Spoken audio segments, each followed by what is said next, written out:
Size করে দেব, size করে দেব।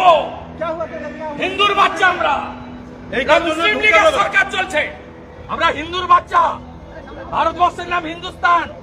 আরে আপনার পিএ ওর জয় শ্রীরামের পতাকা ছিল, মোটরসাইকেলে ঢুকতে দেয়নি। চেয়ারের পায়াগুলো খুলে গঙ্গায় ফেলতে হবে আর ঘাট ধাক্কা দিয়ে কালীঘাটে ফেরত পাঠাতে হবে। একাধিক মন্তব্য করতে শোনা গিয়েছে রাজ্যের বিরোধী দলনেতা শুভেন্দু অধিকারীকে। মেজাজ হারিয়েছেন তিনি। বিধানসভায় এবার এমন এক ঘটনা ঘটল যা নিয়ে রীতিমতন রাজনৈতিক তরজা তুঙ্গে। কিন্তু কি এমন ঘটনা ঘটে গিয়েছে যে আচমকা রাজ্যের বিরোধী দলনেতার এত রাগ হয়ে গেল? ও চেয়ারের পায়াগুলো খুলে গঙ্গাতে ফেলতে হবে আর ওকে ঘাড় ধাক্কা মেরে কালীঘাটে পাঠাতে হবে। বিজেপির শঙ্কর ঘোষের আত্মসহায়ক, তার বাইকে লাগানো ছোট্ট একটি গেরুয়া পতাকা, লেখা রয়েছে জয় শ্রীরাম। আর তাতেই নাকি যত সমস্যা শুরু। সেই বাইক আটকে দেওয়া হয় গেটের বাইরে। কে আটকেছেন? আটকেছেন নিরাপত্তা রক্ষীরা, এমনটাই অভিযোগ। আর এই ঘটনার পরেই কার্যত রেগে মেজাজ হারিয়েছেন তিনি।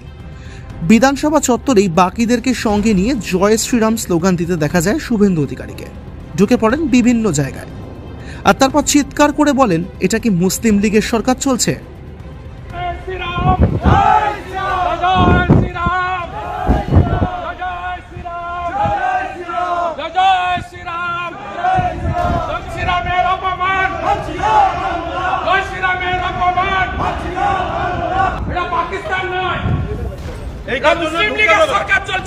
সাইজ করে দেব, হিন্দুর বাচ্চা আমরা, এরকম নানা রকম মন্তব্য করতে শোনা গিয়েছে শুভেন্দু অধিকারীকে। আর এরপর শঙ্কর ঘোষকেও একই কথা বলতে শোনা গিয়েছে শুভেন্দু অধিকারীকে। পালিয়ে গেছে শুটে, সাইজ করে দেব, হিন্দুর বাচ্চা আমরা, সাইজ করে দেব। এরপরে শুভেন্দুর মন্তব্য, এটা কি ইসলামাবাদ? আমরা হিন্দুর বাচ্চা, ভারতবর্ষের নাম হিন্দুস্তান। আরে আপনার পিএ ওর জয় শ্রীরামের পতাকা ছিল, মোটরসাইকেলে ঢুকতে দেয়নি। কে বলছে? কে? ওর নামটা পেয়ে গেছি, বলছি না আর আমি। তাড়া করে গেছি, পালিয়ে গেছে, পুরো হাইকোর্টে পালিয়ে গেছে, ঢুকে গেছে। এটা ইসলামাবাদ পেয়ে। বিধানসভা ভোটের আগেই বারবার উঠে আসছে হিন্দু প্রসঙ্গ।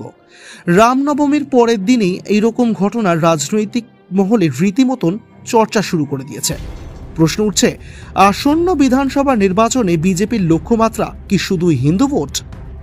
সংখ্যালঘুদের ভোট ব্যাংক ছাড়াই শুধুমাত্র হিন্দু ভোটকে টার্গেট করে কি 26-এ বাংলা জয় করতে চাইছে পদ্ম শিবির? এই নানা রকম প্রশ্ন এখন ঘুরপাক খাচ্ছে রাজনৈতিক মহলের অন্দরে। ব্যুরো রিপোর্ট, এক ঝলকে মিডিয়া।